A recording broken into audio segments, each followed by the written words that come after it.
sa gawa sa nasod nga mga taga Zamboanga del Norte, taga Dipolog City, Dapitan City ug sa atong mga kalungsuran, 25 ka kalungsuran sa tibuok lalawigan sa Zamboanga del Norte nga nagsunod sa atong kapihan sa Dipolog matag Domingo nga tanan.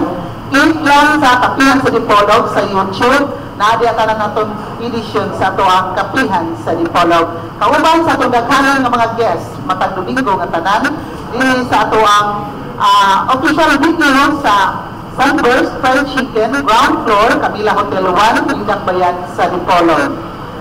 Ang kapihan sa Dipolog, atong kanino, pinagi sa EPT Media Services.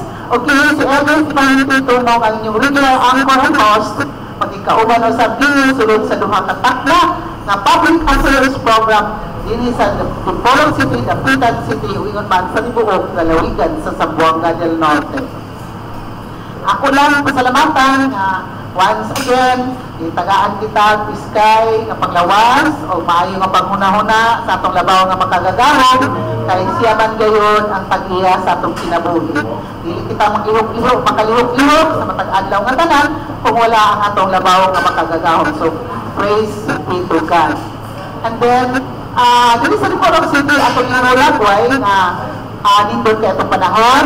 It's a beautiful Sunday morning here in Dipolog City. And it is already July 19, no? 2015. So, nakakasa ko na to sa tubig. And then, of course, ang atong mga development, ang atong mga talan-awon, atong mga pagkitabo, dito sa ato ang Dipolog City, Dapitan City, o Tibuok Lalawigan sa Zamboanga del Norte. Karong July 25, umaabot ang kapistahan sa Dakbayan sa Dapitan. Silbert Adriatico Doriano, mamista na siya sa Dapitan. Ingon man si Tax Milemba, ang nagdala sa ato ang tingog sa Kangilan, mamista po ni siya sa Dapitan. Kay Prince Senior Santiago man. O ginapunta nga dili kalimtan si Danny Lowell dito sa istasyon, na mamista ay ito. O ginawa ang ato ang station manager nga si Edgar Dagono, aron maka-experience po dyan. Una sa ang pista sa Dapitan, labi na kanang gitawag o Kinabayok Festival 2015. Ako po yung masabot nga unta, karong buntaga, kung i-confirm earlier ang ato mga opisyali sa Dapitan, siguro kauban ato karong buntaga, pero wag man sila i-confirm earlier. So, muna nga, atong ikuha ang atong mga kadagpuan sa atong Department of Agrarian Reform sa atong probinsya sa Zamboanga del Norte, ang ipanguluhan ni Parto Muhammad Hasan Aljo para mahiskutan nato ang Comprehensive Agrarian Reform Program na ang dahil sa ulog nila ang 6 years anniversary sa country sa ato ang lalawigan sa Zamboanga del Norte. So, ang hapon po, iwalang po naman, ang ato mga kalambuan ikan diri sa Dipolog City pa ingon dito sa kay nakaadto man ko first time sa Midsalit sa Zamboanga del Sur, no? Kauban ni Ariel nag-meeting dito sa kooperatiba dito sa Midsalit Farmers Cooperative, multi-purpose Farmers Cooperative, no? Nasa Rural Bank dito tax. Portahan na sila nga kuan kanang cooperative, no? Dapat yun nga atong yung ipangingusgan, no? Atong i-organize ngayon ang cooperative kay nilagan kay kwarta sa gobyerno. Basta kooperatiba na gani, no? So, no? Ang kuan. Ma-organize mo ngayon ang kooperatiba, makakuha sila o kwarta ng gobyerno. Dili lang kay loan, kundi grant, no? So, muna nga sinabi nito ng meeting sa Board of Directors sa Midsalit Multipurpose Cooperative nga ipaguluhan General Manager Florencia Calida. O ingon man si Gladys, ang ilang bookkeeper o mga board of directors sa Midsalit Farmers Multipurpose Cooperative sa Midsalit, Zamboanga del Sur. So sa atong pagkulong dito, kauban nga rin, nag-meeting na siya dito sa Philippine Corporate Authority. Daghan kay kadalanan nga ipag-ayo, ipag-sinito. Dili sa ato ang pagdulong sa sayos nila kanilapit sa Pulango kayo sa Dilawa, kamuno dito nga pagtrabaho. So, gamay-gamay lang ang kwanta, gamay-gamay lang ang pasensya sa ato ang mga travelers, sa ato mga sakyanan nga labay man nakita kay sa dili madungay, masuhinto na niya, ayahay na po kayo ato ang mga kadalanan. Dahil ang atong mga farm products, should mahalin na po kayo, matulog na dito sa kaduhan, kay mahalin naman ang kadalanan. So, that is of course through our government, no? Labi na doon sa atong Department of Agrarian Reform, atong isgutan. And then, magpasalamat po ko ni Mr. and Mrs. Fortunato Anapilia Reganion Jr. No? Salamat kayo sa inyo ang abunda na grasya. Pagis kayo ang saging at tundag ng kayo o ang mga manggal karabaw ang isyo kayo. Salamat kayo Mr. and Mrs. Fortunato and Anapilia Reganion Jr. Kasi si Mr. Fortunato Reganion Jr. mali atong former provincial warden sa ang Zamboanga del Norte. Ako po ay i-advance happy birthday si Cynthia Darwin Cabrera na magsaulog sa iyang adlaw na tawhan karon Sabado po, July 25. Kapani siya kapistahan sa Lakdon Tapitan. Kung ingon man, kung ko ni Jocelyn Nisoda na naminaw para puntaga, kauman siya kinapusgan na ako na si Kelly, tapos si Kelly Kia, na bunyagan sa naging simana. Kung si Shami Makatang Jacinto na nagsalunod og adto sa concert ng si Marichan last Thursday after the Pasko dito sa Gaza, nakauban nila sa ato pabisita Karabutaga. O kami mo nangabri sa cultural center ni Shani kay kasayo man yun kay pagabot sa daghan kayo mga tao dito, ayahay na may lingkod na dito. So pagabot nila si Marichan, kanta rin siya, beautiful girl, ako tayo. So, mga itong kalangguan, no? Salamat kayo sa tanan na ato dito kay ato yung na-feel ba na atong Dr. sa Dipolo, itong Laluyan sa Zamboanga del Norte, pag-maaari nila ito kay peaceful kita, no? Friendly ang atong people, hospitable, wala yung mga samon, pinabuyan lang, muna nga, na yung mga dagkong mga concert na bari doon, mga dagkong na mga personalities na bari doon sa itong dapit. So, ito, gusto itong kakonsert pinagi sa Carmelite Home for Children. So, na-enjoy kayo sa concert. And then, atong ipaabot rin ang mag-iabot sa atong mga panelists karong buntaga. Si Konsihal Ruben Ligorio, good morning to you, Konsihal. Sinabunta na on the family na nagawin sa atong venue sa Camila Hotel 1. Si Bangko Ligorio nakita na ko dito sa concert ng si Marichan o pwede yung pakpak pagkanta ng si Marichan sa Constantly. Kay favorite song na natin Konsihal Ruben Ligorio. Wala ka ng kanta, Silver? All day I'm walking in a dream at sa tunananan constantly. Kana, maling pakpak na favorite na ng kanta yung Konsihal Ruben Ligorio, I should know. Kay David Chiki, usa na sa iyang kantahon. Dayon si Bongoto Romano Pulini, murag o makaabot ko siya to sa araw ng Villa Hermoso sa lungsod sa Rojas, no? Dayon si former congressman attorney Rosilio Mato Barinaga atong ipaabot ko kay daron dito siya kodingo pinal nga dalhon dili para sa mga pangutana sa atong mga bisita. Si Pons Ruda, ang atong manager sa Philippine Information Agency, si Edgar Soronda. Okay, okay naman si Julio Salabula kung wala ko siya masteral class karungutan. So, ako itabot rin ang ito mga pag-initan ng mga manifest para itauban na ito sa ato ang pagkikakubildo karungutan at kauban sa mga opisyalis sa Department of Agrarian Reform. But before we proceed, let us thank our major sponsors na nagdala o kinabuhi sa atong Turmanon Kapil sa Dipolo matang Domingo Katanan. Daghang salamat sa Janus Marketing. Ang Janus Marketing na maligya sa landayan ng mga spare parts sa inyong mga sakyanan sama sa Suzuki, Kia, Mazda, Toyota, Mitsubishi, Hyundai o uban pa sa ubos lamang na presyo. Ang Janus Marketing ipanahiyahan ni Deputy President Honorable Janus Yu na himutan sa Quezon Avenue, Dipolog City, matawag sa telephone number 212-1148.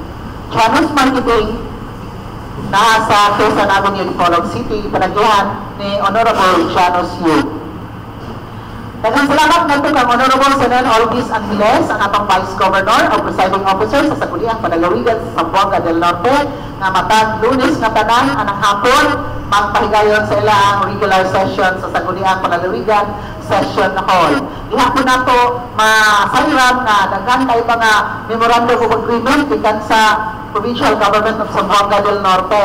Pinaagi ni Governor Roberto Wayuy nga aprobahan nila katong mga financial assistance para sa mga LGUs na wala yung equity para sa mga projects na ipatuman sa DAR sa AICT 2. No, tuwali ito palpo ang mga MOA nga ipag-aprobahan sa Sangguniang Panlalawigan. Pinaagi sa pagtumulo ni Vice Governor of Presiding Officer, Honorable Senan Alvis Angeles. Daghang salamat nato ang Honorable Julius C. Napikit, at Presiding Officer Protector sa Sangguniang Panlalawigan sa Zamboanga del Norte. Kung ingon lang, daghang salamat nato kang Honorable Romulo P. Suliva, Chairman, Committee on Finance and Appropriation sa Sangguniang Panlalawigan sa Zamboanga del Norte. Thank you so much nato kang Attorney General Jojo Napikit, City Councilor o panggitan na abogado sa Libro sa Sangguniang Panlungsod sa Dakbayan sa Dipolog. Nato kang Mr. Nelson Velasco, Provincial Environment and Natural Resources Officer, Concuentro, sa Dilinas, Santa Isabel Dipolog City. Nato kang Mr. John E. Zayas, Community Environment and Natural Resources Officer, sa Dilinas, Santa Isabel Dipolog City, nag-cover sa Dipolog at sa Sidangan Siayan na area. Nato kang Mr. Muhammad Hassan Adjong, Provincial Agrarian Reform Program Officer 2, sa Department of Agrarian Reform sa Santa Isabel Dipolog City, nauban na Tomarabitaga, si Honorable Rodon Mangoyo, City Councilor sa Sangguniang Panlungsod sa Dakbayan sa Dipolog. Pagkulang lang ito ng Honorable Romeo D.D., Board Member sa District sa Zamboanga del Norte, President, Regional Board Members League of the Philippines. Nato sa J&P Fruit Nursery and Lumber Dealer, na namaligyan sa fruit seedling sa makatarunganon na presyo. Ang fruit nursery na himutang sa Barangay Lingasan sa Lalawigan sa Pulangco o inuman namaligyan sa mga kahoy lumbers, no? Sa ang J&P Lumber Yard na himutang sa Barangay Galas ng Dakbayan sa Dipolog. Ipanagyahan ni Mr. Porferio na sa Cesario. Maka ng J&P Fruit Nursery and Lumber Dealer. Daghang salamat nato kang Mrs. Natividad P. Bayubay, CISO 6, OIC Provincial Schools Division Superintendent, Department of Education, Zamboanga del Norte. O ginagman nato sa National Green Corporation of the Philippines, kung NGCP, nga nagkanayon, kung adunay mga sanga sa kahoy, palwa sa lubid, o guban pa ng inyong makita ng sangit sa linya sa kuryente, palihog, tawagin na yun ang inyong mga kadakuan sa barangay, o kaha, mangayong panabang sa lokal na kooperatiba ang atong sadiko aron mahalikay kita sa disgrasya. Maka na ang mensahe gikan sa NGCP. Stay safe. Matutan Elizabeth Bicha Yudaga, Corporate Communications Affairs Officer, NGCP Cagayan de Oro City. O, last but not the least, thank you so much nato kang Mrs. Milagros Agustin, ikan sa Chicago, Illinois, USA, nato kang Roger William and Jennifer King sa Oma County, Northern Ireland. Daghang salamat o ako lang i-greet si Lady sa King Fahad Medical City, Riyadh, Saudi Arabia, Kingdom of Saudi Arabia. So, mao kana ang ato mga greetings o ato mga sponsors na nagdalang kinabuhi sa ato ang kapihan sa Dipolog matag Domingo nga tanan. So, karon buntagan, kauban na to ang atong mga kadakuan sa Department of Agrarian Reform, mag-isgot kitang mga kalabuan sa atong mga mag-uman, pinaagi sa panabang sa DAR. Ilabi na ang Comprehensive Agrarian Reform Program, kung unsa na, kumusta na ang mga kalabuan na itungod ini sa ika-unod katuig na implementasyon sa atong DAR sa Zamboanga del Norte. So, we have with us, we would like to acknowledge the presence of Padre Muhammad Hassan Adjo Sadal. Good morning, sir, and welcome back to Kapihan sa Dipolog. Good morning, good morning, listeners of the Department of Agrarian Reform.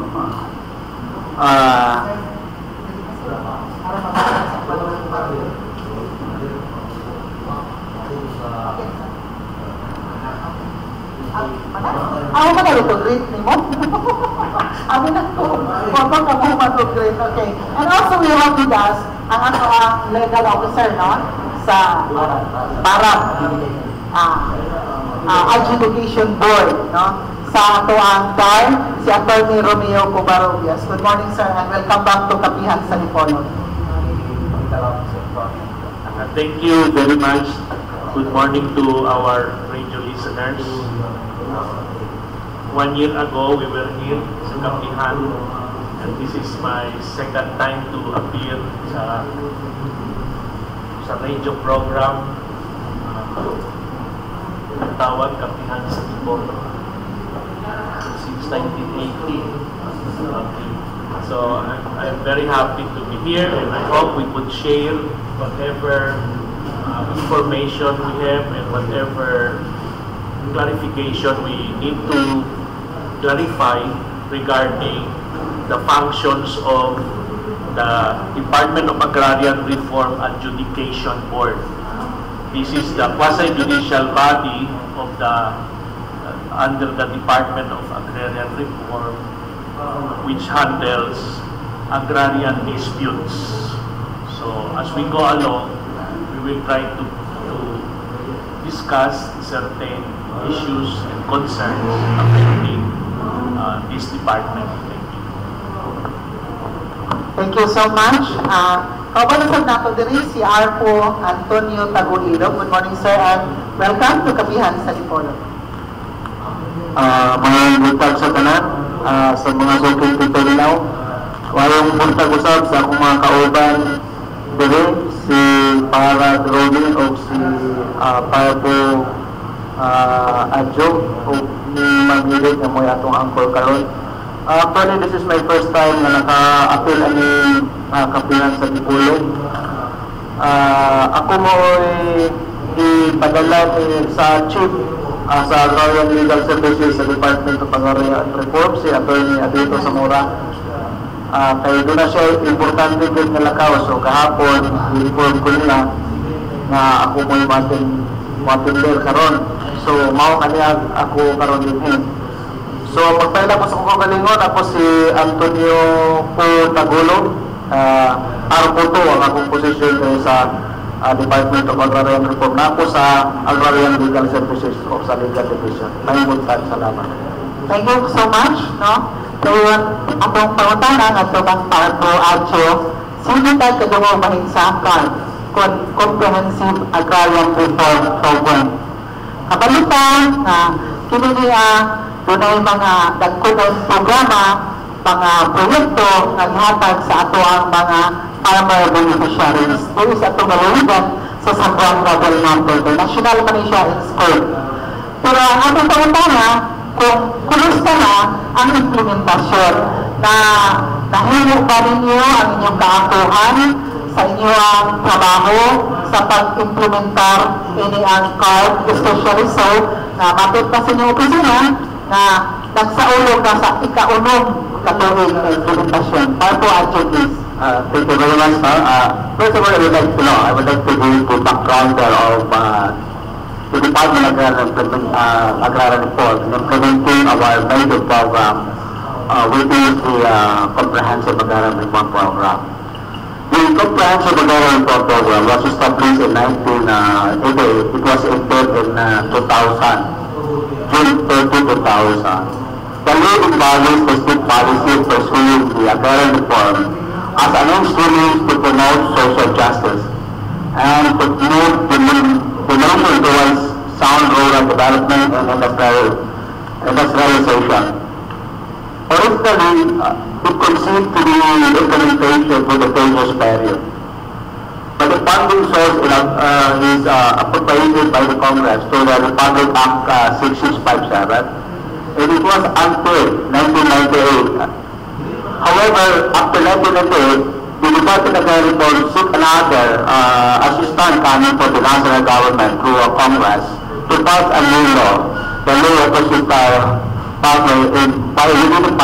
5-year period, which is called Republic Act 9700, which is the law with a period of 5 years term for extending of the comprehensive However, there is such kinds of changes made in the law, which it is some provision in the Republic Act 6657. So the law was approved in 2009, August 7, 2009, by then President Macapagal Arroyo. Then it was implemented again, the law in 2014, June 2024. But the program, it is categorically into three major components. One is the land transfer, the other one is the program for rural development, and the third one is the delivery of agrarian justice. These are the flagship program based under the Copper Law. In the API, our target for the province of Zamboanga del Norte specifically, we have 72,300 hectares from 1957 up to 2015. Now, however, our accomplishment in the August year as of 2014, we have 68,890. More or less, meron po kaming balance dito ng 3,500 hectares. And we will be implemented as since last year until now, continuously, with funding support this. Now, after this API transfer, we go to our program beneficiaries. Ito yung detail ng mga rural airport project natin, yung microfinance, railroad, and of course, yung ating mga other benefit of the agrarian beneficiary. Benefit to the project natin ito. And of course, the agrarian will provide free legal assistance in our agrarian justice delivery. These are the major components of the program, which is the comprehensive agrarian program, and of course, the Copper Law. Okay, thank you so much, sir. Social justice, social land distribution. Sa atong pagsagot at sa una, sa wala pa rin ang card, murag tungod sa labi na sa Visayas, no? Tungod sa mga dili maayo na mga experiences kay puro sa saon, puro sa mga asendero, muna na ang gobyerno nakauna na kanyang mga banggod na mga wealthy, na mga sendero, mga daghan kay mga kayutaan na libo-libo na hektaryas. Siguro kuhaan nyo ba nini ihatag ganto sa nag-iba na tiniuray sa ilang mga kayutaan aron usab na makatabang sa ilang panginabuhi. Kay dili na rin matuta na unequal distribution of wealth wala na natunaw ang mga rebelde, di ba? So, along this line, sa tiniuray yung pag-analyze sa situation, unoon ba kayo na nakatabang ang card implementation, niya nga problema. Attorney Kumarong Dia siguro ang makatubag, sir? Social justice.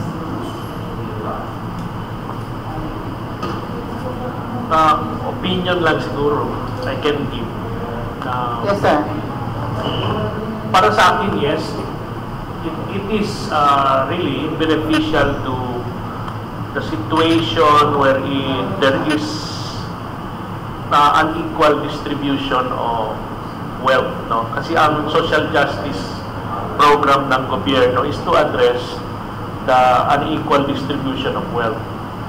So sa agrarian social justice naman, sa agrarian reform, specifically deals with the aim of distributing lands equally among the citizens of the Philippines. And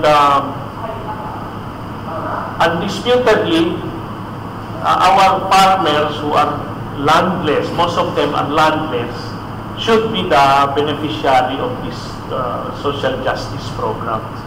So sa tingin ko, government has done so much effort to have this problem realized, and not only through the DAR but through other agencies who are because the implementors of the Agrarian Reform Program under through Republic Act 6657, which is CARL, as amended by Republic Act 9700, TAR is just the lead implementer. Meron ding mga other agencies na nag-i-implement sa CARP. Land Bank, for example, is also a partner implementer ng program. The Department of Agriculture, the Department of Environment and Natural Resources, and even our local government units. So, if these agencies will help each other with one aim to achieve the purposes of the Comprehensive Agrarian Reform Program, then I believe that malayo ang darating natin sa implementation ng Comprehensive Agrarian Reform Program. So, based on the statistics namin sa TAR, we have already achieved more than 50%. But again, since our objective is to attain 100%, so we still need more time to implement this program. Okay, thank you so much, Atty. Cabarrero. Yes, sir. Para po actually, I think it is difficult to give the concept of social justice. It is similar with the reduction of povertization, and which is our major task of the department, to reduce the poverty level in our community. In the program of the Department of Reform Program, specifically in our program for fishery development, and both our area being managed by the Department of Government through our cooperatives, ino-organize natin yun. Dalawa kasi yun, two approach ng Department of Government. They coming up with a development so that we can reduce the poverty level in the area. One, we give assistance to the infrastructure project to the area. Second, we also give agricultural development to the people in the area. Like some of micro assistant, micro-leading assistant, the basic assistant, POs, development. So, in our survey, through our ARDA, yung AIC Level of Development Assessment, yung mga area within our AIC, yung property level nila, nag-reduce over to this 1,000 barangay involved in AIC. So nakikita doon, malaki yung participation ng mga tao in terms of the development effort extending coming from DIDAR and other agencies involved in the CAP implementation. So doon nakikita yung social justice. People given the chance to participate in coming the resolution of the problem in the area through this kind of intervention by the Comprehensive Agrarian Reform Program. okay, thank you so much.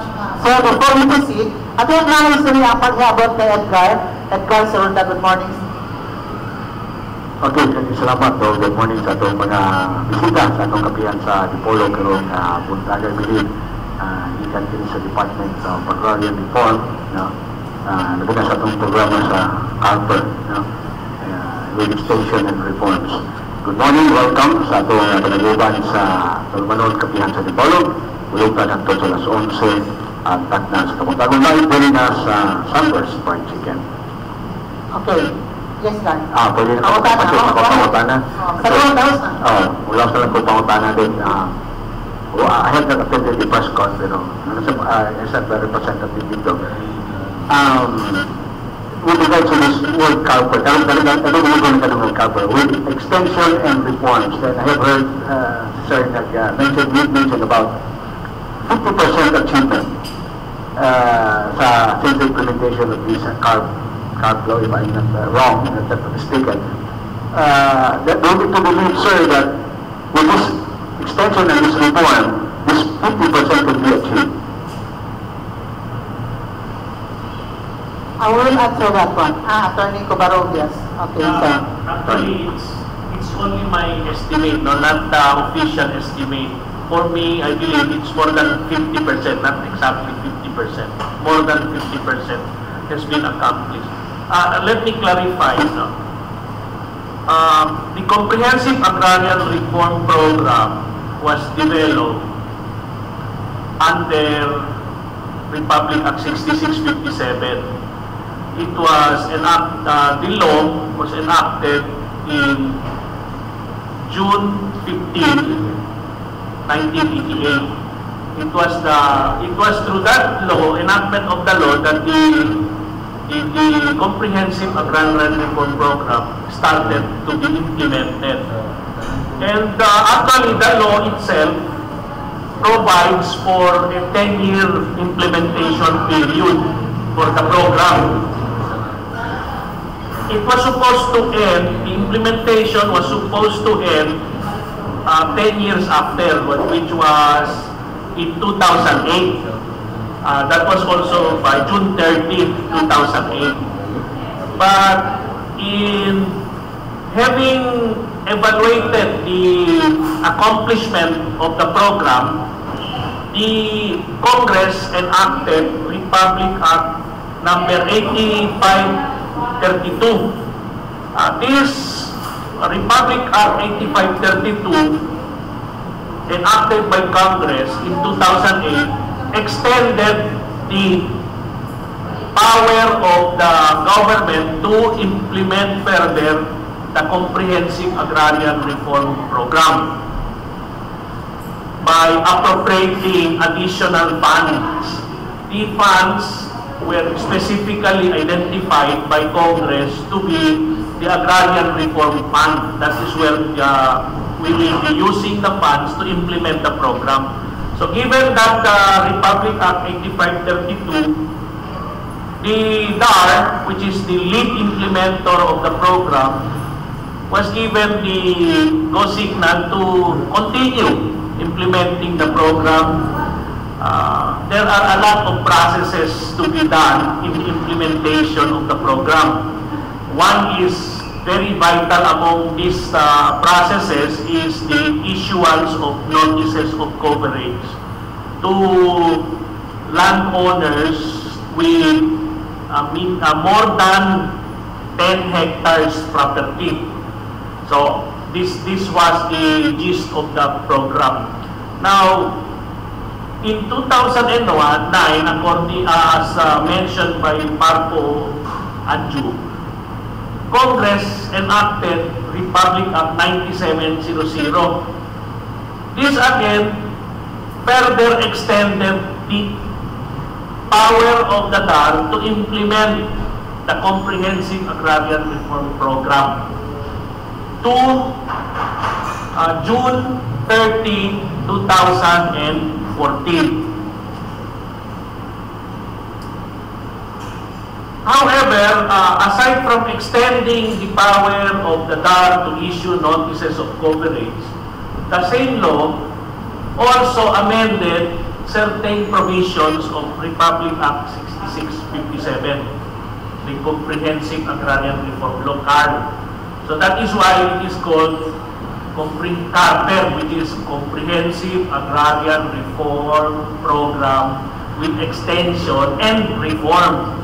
So, the major changes made by Congress under CARPER is the power of the DAR Secretary to cancel registered emancipation patents and CLOAS, because Congress observed that there are a lot of registered CLOAS or EPs issued to supposedly ARBs, Agrarian Reform Beneficiaries, but these CLOAS cannot, these registered owners are no longer cultivating the property, or some of them have an illegally transferred the titles of the properties in their name to some others. So that is why if the secretary was given the power to cancel this. Before 9700, the power was with the DARAP. So that is one major change in the cartel. Then also the other one is for the giving the power to parcelize collective CLOAs, because most of the CLOAs, many of the properties awarded to farmers under Republic Act 6657 were in the name of several ARPs. Parang one title, more than 5 to 10 ang registered co-owners. So now they are mandated under Republic Act 9700 to subdivide this lot and then individually issue titles in the name of the ARPs, because it was found out that to maintain the co-ownership is not very productive. So parang it is not really a genuine form of ownership, especially under the Comprehensive Agrarian Reform Program. Although we are also encouraging the ARPs to form cooperatives among themselves. Although they have their individual titles awarded to them by the DAR, they are encouraged to form cooperatives because there are so many advantages if they have organized as a cooperative. So these are the reforms being implemented under Carter, Republic Act 9700. Now, let me clarify. Although June 30, 2014 was supposed to be the end of the implementation of the Comprehensive Agrarian Program, the law did not expire. This has been already decided by the Supreme Court in June 2015 case of Woodland versus the DAR Secretary. The case of Woodland is a corporation in Kalinan, Davao City. They protested the coverage because according to them, the issuance of the notice of coverage after 2008, yung nag-expire last June 15, 2008, yung primero, yung 2008, sabi nila, invalid na yon issuance of notice of coverage because nag-expire na ang law. So sabi ng Supreme Court, no, hindi nag-expire ang law. In fact, it continued. What did end was the power of the DAR to issue notice of coverage after June 30, 2015. Kung hindi pa na-issuehan ng notice of coverage ang property of a private person, na private. So, kung hindi pa na-nagwan, hindi na pwede ngayon as of now. But the other processes, kung nag-start na ang notices of coverage, nag-start na sila nag-evaluate kung magkano ang dapat bayaran sa landowner, pwede pa yan i-continue until now. So, ang acquisition process is still ongoing. Follow-up ka. Follow-up ka, Attorney. Since the implementation of this 97RA 9700, today, how is the reform going on? Kumusta na yung mga reforms na in-introduce? Since 9700, since the implementation of this? Yes, siguro si PARCO, kasi more on operations si PARCO. Kasi kami, sa DARA, we are more on adjudication of agrarian disputes. Sila ang real one is the Provincial Agrarian Reform Office. Yes, okay. Actually, on the case of Zamboanga del Norte, for our accusation, our target, the cut of the province of Zamboanga del Norte. We have 72,300 hectares, our target. As of 2014, yun, ang ating target yun. Provincial-wide target natin. Yung active listing natin, as of 2014, 886 hectares. In other words, mayroon pa tayong balance, 3,500 hectares for the hour. And we have still more than 50% to come up to the percentage, 95% ng our acquisition of the land our target under our database sa database. So mayroon pa rin tayo yung 3,500 hectares. Yung pinatrabahawan natin, may i-issuean natin ng notice of coverage. Despite, nagtapos na yung the issuean of notice of coverage. So 2,500 na lang. Up to this 2,500, wala na tayo sa province of Zamboanga del Norte. That will be in our acquisition of land. And we're going to distribution of land. Thank you so much, sir. Pala po doon sa concern about the parcelized daw, ningon si Atty. Romeo Covarrubias. Parcelized na, kay katong co-ownership, malagang itagya sa mo kaayo, so, i-parcelize. So, by being parcelized, pagpila naman dayon sila ang mga farmer beneficiaries, ibutang tawag for sa hektar, sa yuta, ang ilang maangkot, o pagpila na lang sila dayon, kada individual nila, ang area. Actually, out of the 72 hectares, 72,000 hectares, 72,300 our target. Our completion is 68,886. If we divide it into three, yung 72,300 plus, more or less, mayroon tayong mga 22 EIPs lang, current beneficiary. But we keep a maximum at least 3 hectares. At 3 hectares per farmer beneficiary. A maximum dyan. Sa'yo friend, yung sa political flow naman marami, we divide according to the number of the EIPs. Let us say, we have 20 hectares. The number of EIPs is maybe around 17. We divide it into the number of EIPs. It will be less than 3 hectares per EIP given to them for our land. That should be our parcelization yun. Yung subdivision na yun natin. Okay, sir. Devil's advocate. Unang naghan po na oppose niya po sa CARP o nga i-implement na ginipila ng katuig. Kaya because, useless ko yung kay tagaan ang mga farmer beneficiaries o yuta para ilang ikaron like 3 hectares, per farmer beneficiary. Pero wala sila kapital para input sa yuta. Di ba, waman sila para ipalit ang mga seedlings. Hindi man sila maka-improve sa yuta.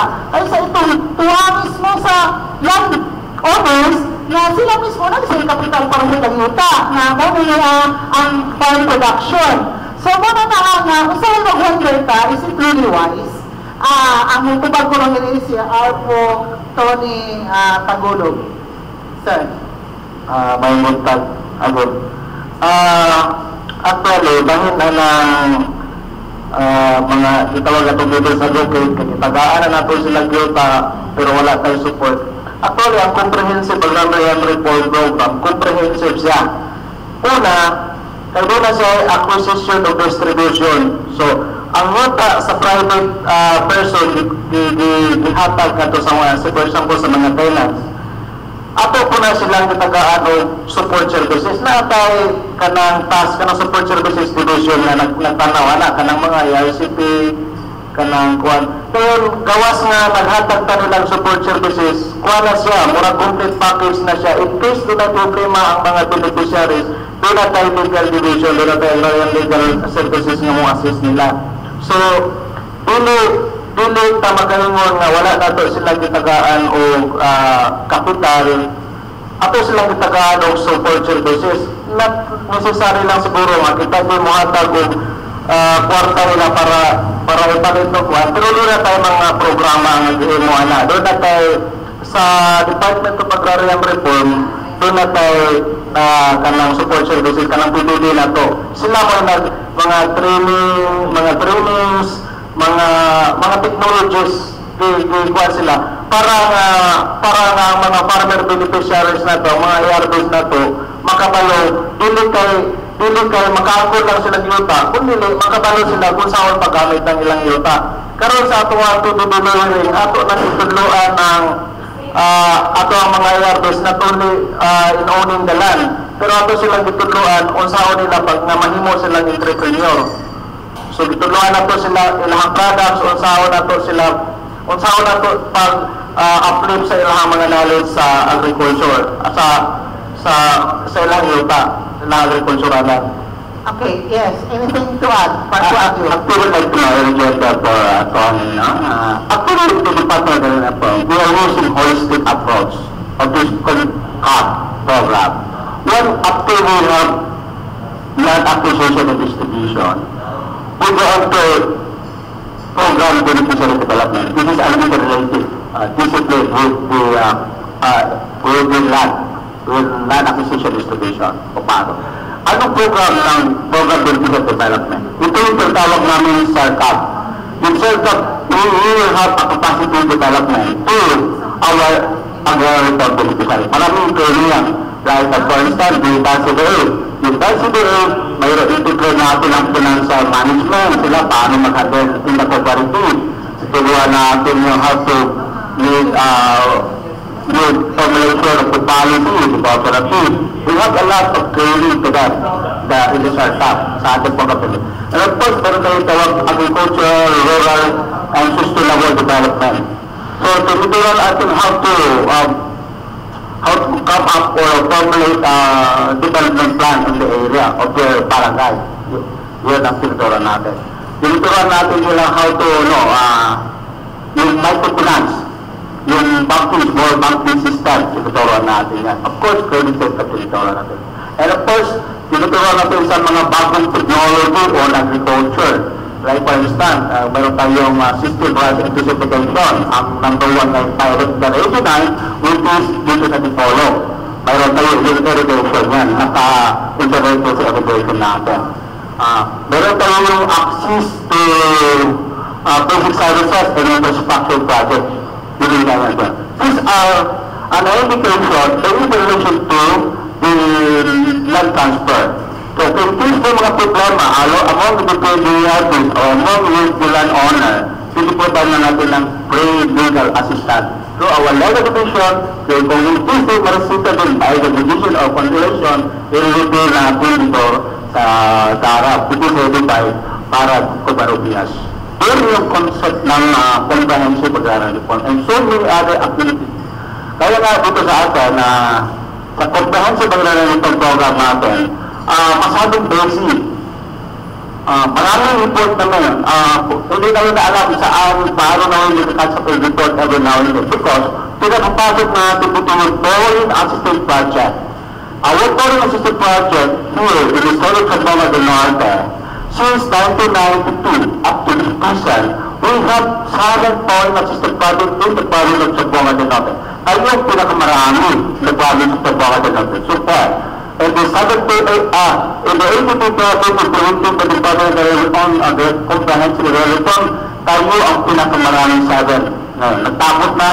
And ngayon, ang ating current foreign assistance project na yung natin, yung IASIPUTO assisted by sa Development Bank.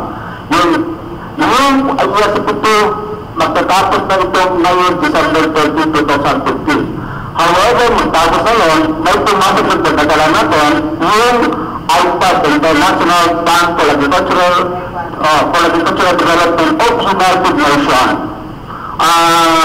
By August siguro, next month, magkakaroon na tayo ng provincial launching. Yung submitted the proposal, 1.8 billion pesos, and all the two municipality covered by the public members. Oh, that's great news, That's the our people in the provincial office, I give instruction to Parol Villanueva, Parol Villanueva, to Carport Tan, to prepare another development plan in the entire province so that we can tackle for the coming of other foreign city projects to the province too. Of course, the reason why our LGU are very active in supporting our program activities and projects implemented by the Department of Current Affairs. Of course, the media are also very active in giving us a feedback what is being done by the Department of Current Affairs. Okay, nandiyan na ha, maluwag naman sa iyong istorya. Foreign assisted projects, no? Millions of pesos na dito sa Buanga del Norte, hopefully, madayon, kwarta, kananaang beneficiary po na. How come foreign assisted projects na lang ang mao'y umaabot dito sa ato ang probinsya? How about sa mga national funded nga projects? Nagpadayon ba o murag gamay na lang ang naibili? Actually, ganito, no? Ang sources of fund ng TAR, one is the Agaran Reform Fund, ERF. Yung kinukuha ng ating mga congressman, ng ating mga LGU. These are CARP fund, kinukuha yung ERF fund. Pagkalawa, we have our own foreign assistance fund, kinuha niya natin. Pangatlo yung ating mga partnership fund. Meron din partnership. Kaya nga dito sa TAR, hindi agency lang kami. Hindi lang kami yung the sole agency to implement the comprehensive agrarian reform.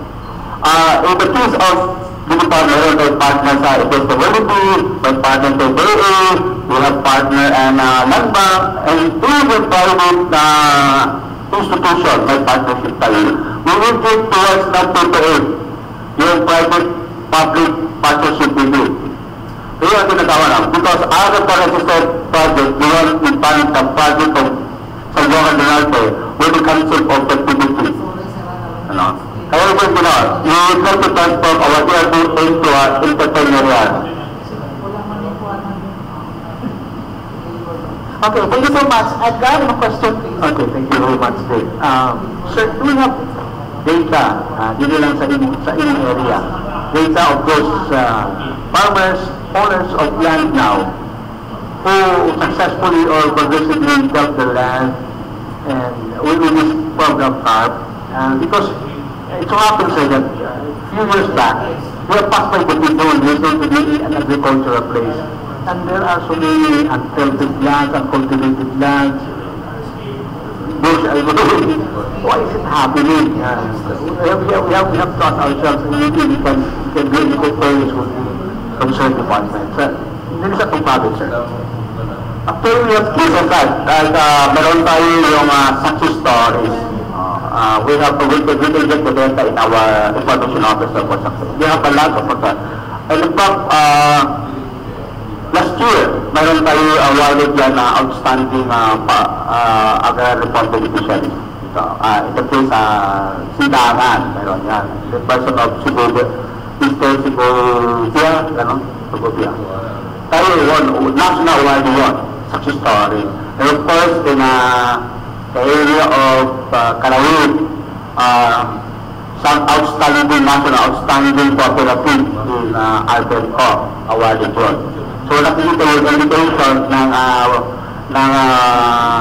publicly na budulan po ba doon. Of course, meron mga, on the other side, may mga kasama natin mga pag-beneficiary, tama yung concern na yun, pinagbibili yung ating awarded land. So, meron na tayo pinagawadan na akbang, paano natin ito ma-regulate ito control, totally pa-i-educate so that the program will never be will succeed the program kung nagawa na ito. Kakaroon na tayo ng definition, and in fact, pinag-discussion namin yan sa PARCOM, headed by Father Montano. It's actually already provided to the program, and the program coming up with usual how to choose plan.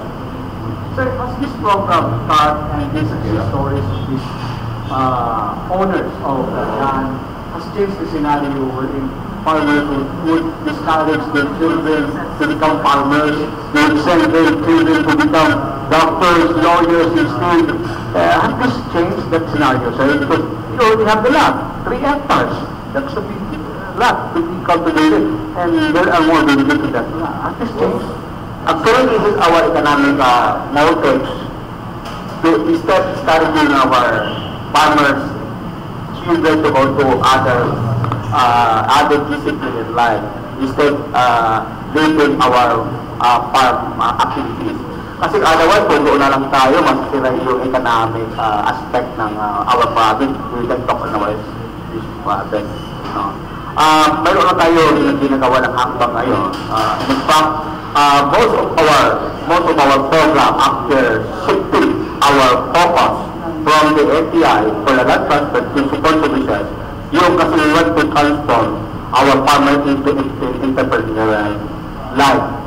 Because through this, doon nakikita ang world. That is why we can to success in line with the existing agenda of the different GUs. Now, it has no reason they cannot shift the minds and focus of our farmer municipality children instead going to other outlook in life. So we have to be transforming into looking at on agriculture as mindedness so that we can develop our economic living here and agriculture. Okay, thank you so much. No? Matabong pa rin ni Atty. Romeo Covarrubias kay doon ako ito'y concern na pamamitan ko ang original na farmer beneficiary mamatay.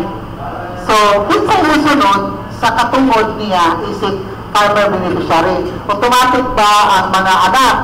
Dahil kung panamitan automatic ang mga anak mahimong musunod sa katungod na isip farmer beneficiary sa iyang ginikanan na nitaliwan na, unsa po'y mga responsibilidad sa nagsunod anang isip farmer beneficiary sa program.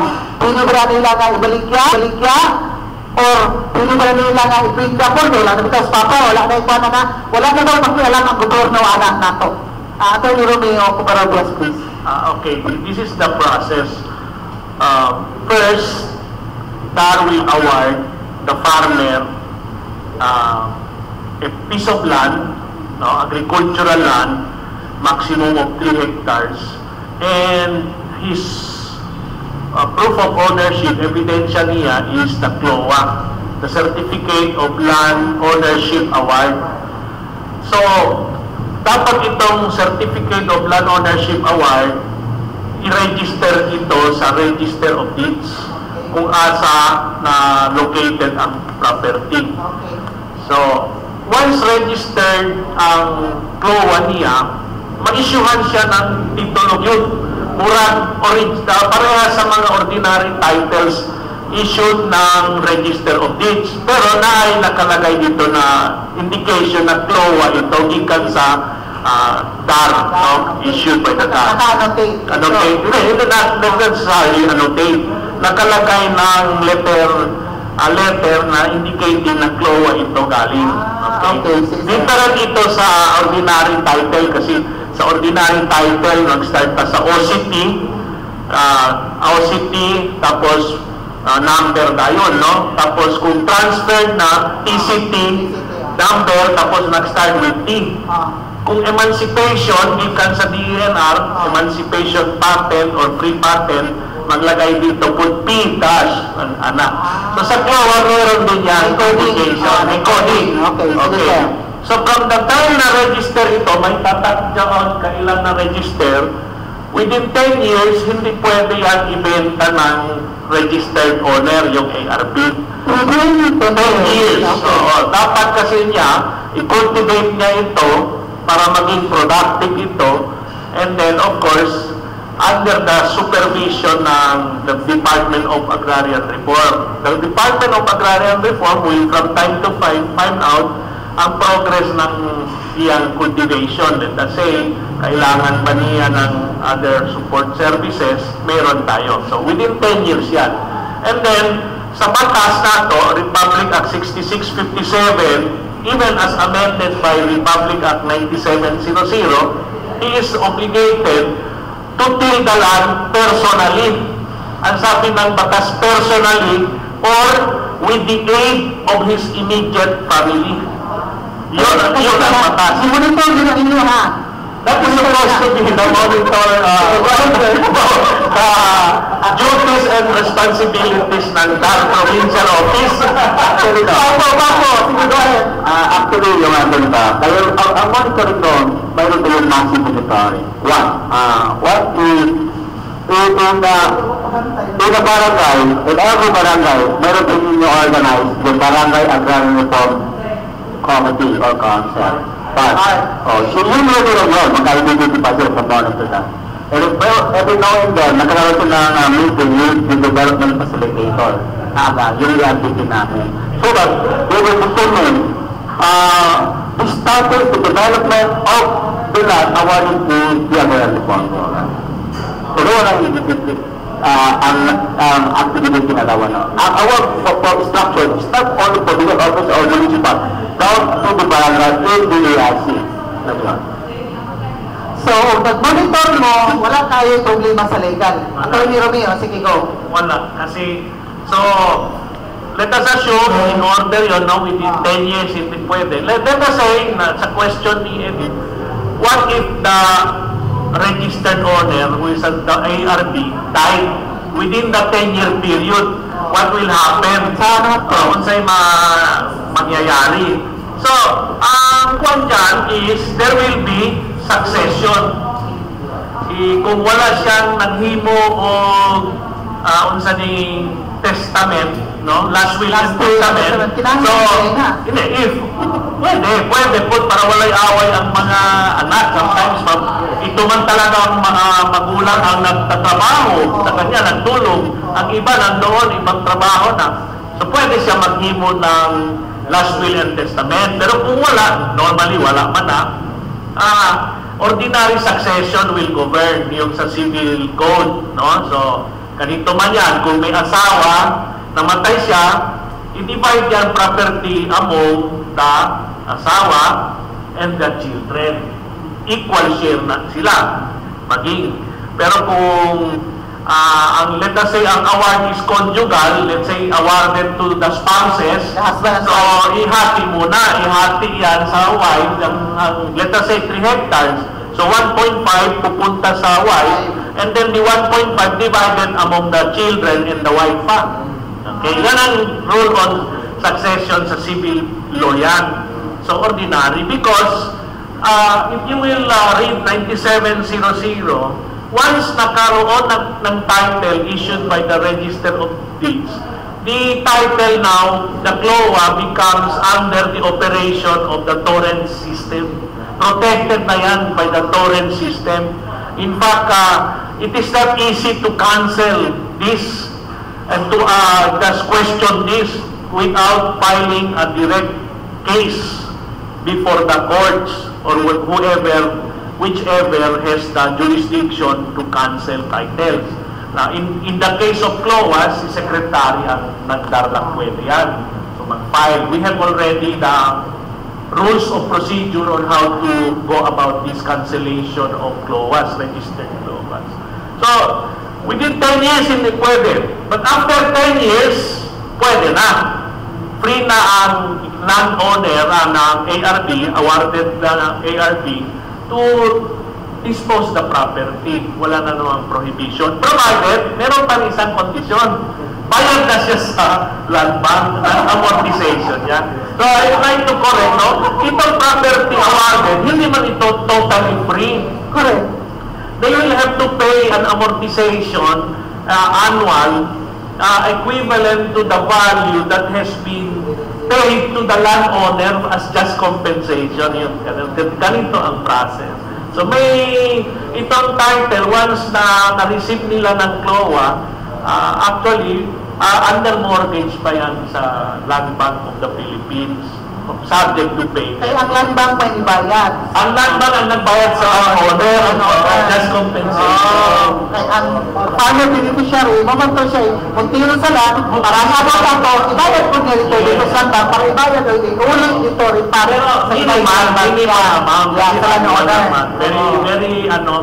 Iliyon na ginatag nila sa gobyerno na free job per se, kundi na sa obligasyon na mubayad po na minimal fee every year nagto sa landowner through the land bank. Yes. Okay. But there is a difference, no? Kasi advantageous na sa kanila because eventually they are owners. unlike sa tenancy relationship lang, leasehold, they will pay rentals but they will never become owners. So yun ang beauty ng Comprehensive Agrarian Reform Program. Parang it's now no more tenancy but ownership.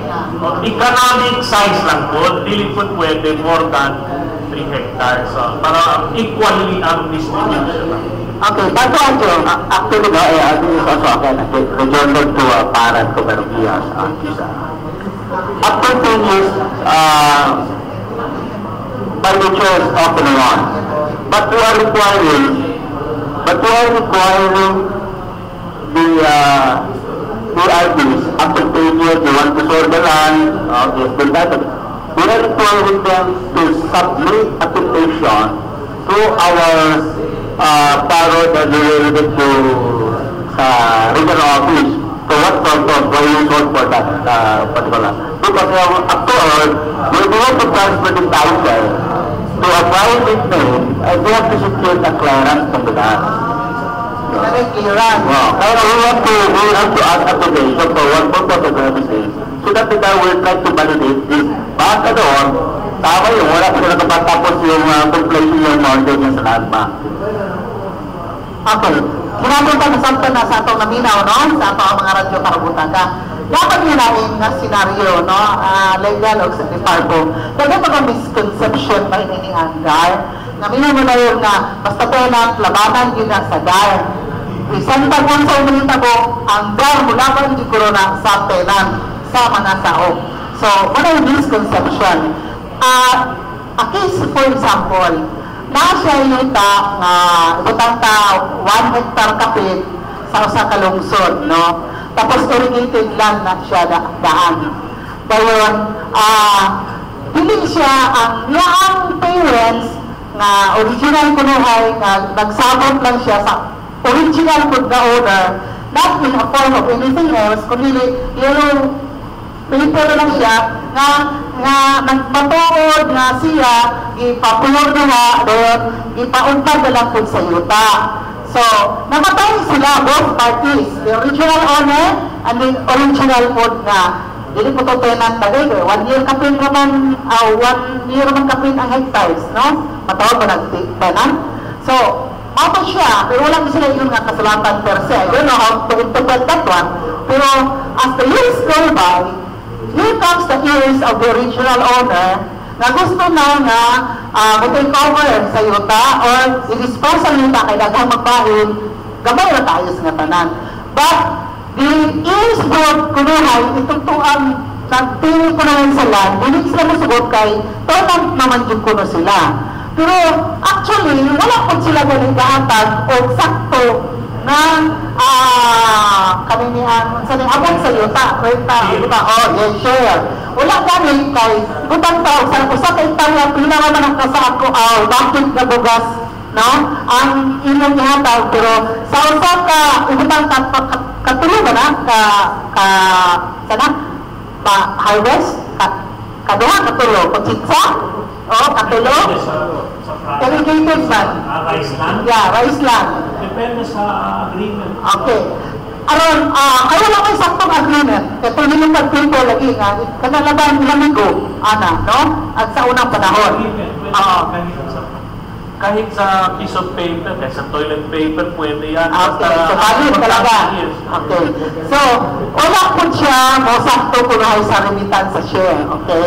Pero ang point is, gusto na sa owners, legal owners dahil nagkaroon na ng titulo, nga ibalik yan na lang kay Moni Mona, and then, with the, on the condition sa katulungan nila, na upahin mo, relocate na sila, tagaan lang sila o gamay na share o baana. Yes. Kahit ang ilang mga anak mismo niya, kung naman nagkuminsar sa yuta, ang owner mismo wala naman ganit noon ang ngamoy gabayon sa pingkasan and all those things. So, murag legal man niya, Attorney Romeo, kumarong niya. Si Arco, Tagulog. Okay. Legal division, sir. Sa imong yung na-mention na facts, ma'am, wala siya gahatag upahin. It's only an allegation nga doon na sila previous agreement ng ilahang parents. Kung sa may nabutang sa ilahang agreement, nasa off siya o namupuyo lang siya diha. May puyo lang siya dito. So dili siya na to makonsider nga sa off or tenant. Kaya ang tenancy magod kanus ka mahimong sa off, doon na po tayo mga elements ana. Kung musulot ng elements, kompleto ang tanang elements, ana ka mahimong sa off. Example, una nga element, agricultural land. Dayon, agricultural production. Dayon, Agricultural land, pila ka hektarya? kaya nagtinad silang manatugos kung mahal mo itong governance nga waon ko itong yung tagatag sa farmer nga ito ang iskutan nyo rin istenan sila. So, agricultural production, doon na personal cultivation, ang importante sharing arrangement. So, kung dili ka na itong ma-prove itong doon na sharing, like for example, pag una mo nag-diskutan ni Parad ang dito sa Italy, kung wala sila, huwag ito yung konkreto ng ebidensya nga naghatag ng bahil. Say for example, atong resibo nga gidawat sa landowner nga kadawat gid niya or wala leasehold agreement, so dili siya makonsider nga sa so ang ato ang departamento wala jurisdiction nga mo kuana ng mo tubag ng mga problema ha.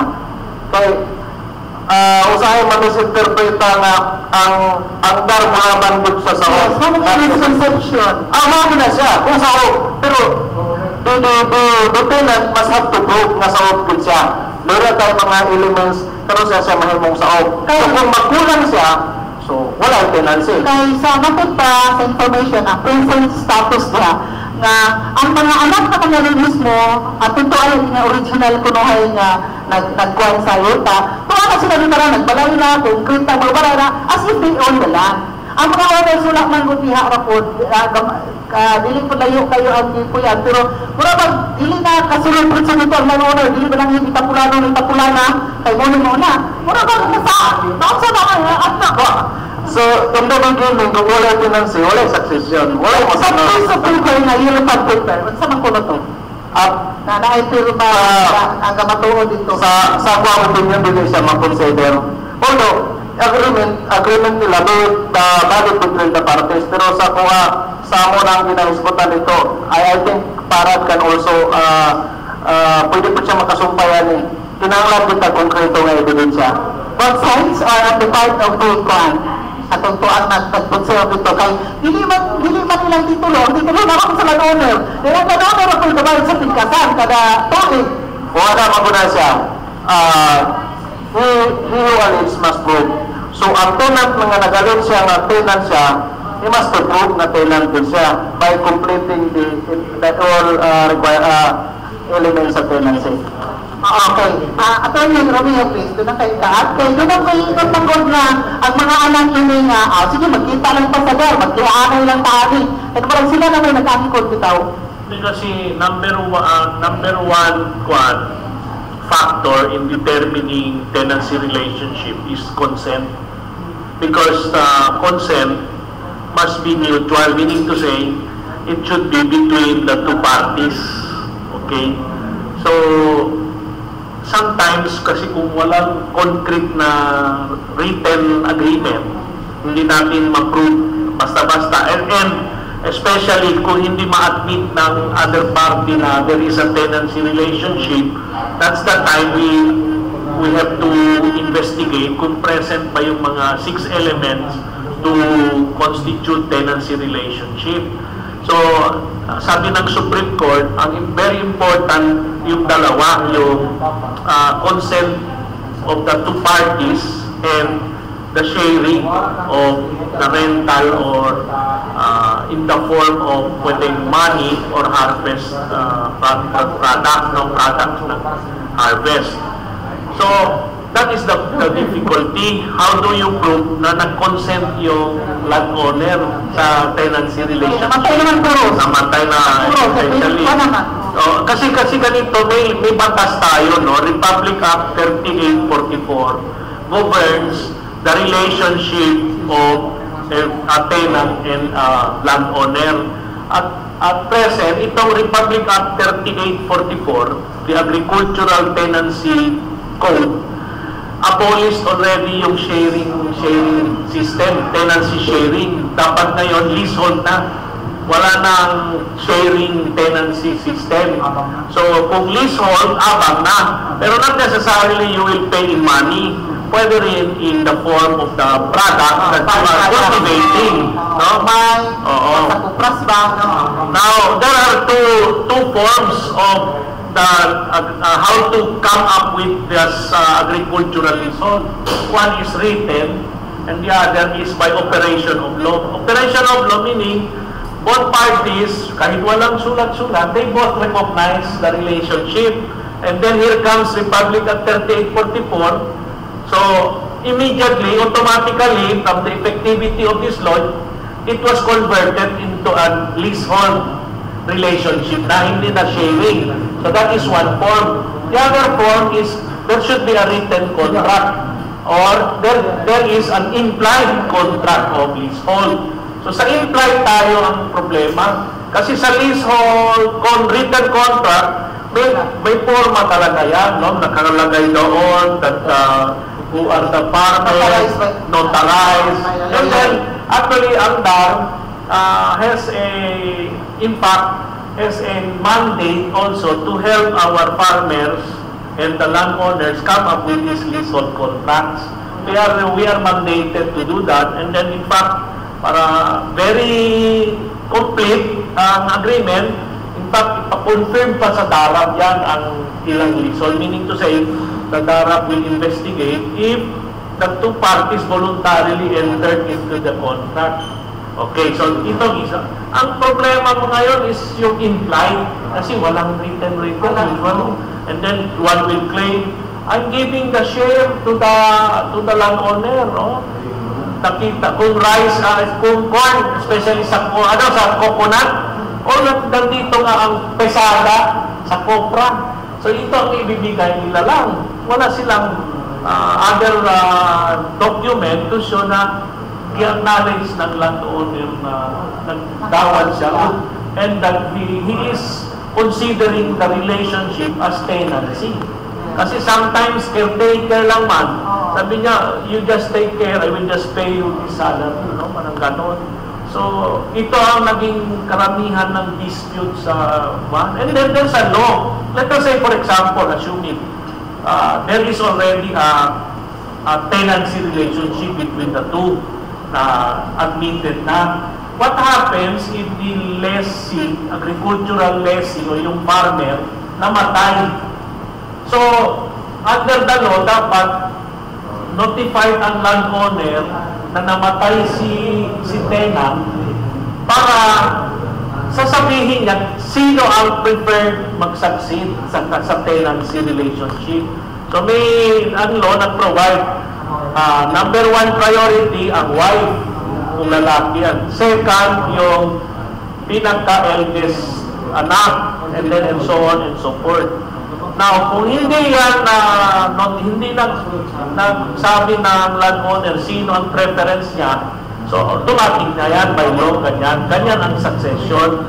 Now, yung case na sinasabi mo, matagal na sila nandyan, Yes, sir. ang sabi ng Supreme Court, even if you are there for 20 years, the long period of possession, kasi wala kang titulo Wala. Titulo nasa landowner pa rin. The long period of your possession will not automatically convert your status as a tenant.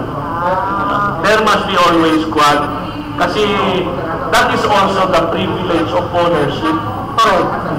Kay ang pinkasan ka na tuwing ibayaran, ang titulo na sa landowner. Pero di naman nila. Hindi talaga ma-ripen to such.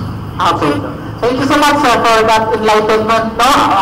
Nanginasa ko nga nakadumog to, nag-query, kay butante tayo, yung mananggi, iparilay na to. So, hinapunta na, makabalo na mo tayo inyong buhaton. Rest assured nga, ang dam, karagin sa tunga, hindi sila tugan nga, umabor, according to law. Okay, ikaw lang din, commercial na. Yes, sir. Because those things are very, very legal and very practical, no? Sa parts sa mga landowners na pag-ulan naka-acquire of lands. Are these things being taught or alam ba nila yun, lahat na yun?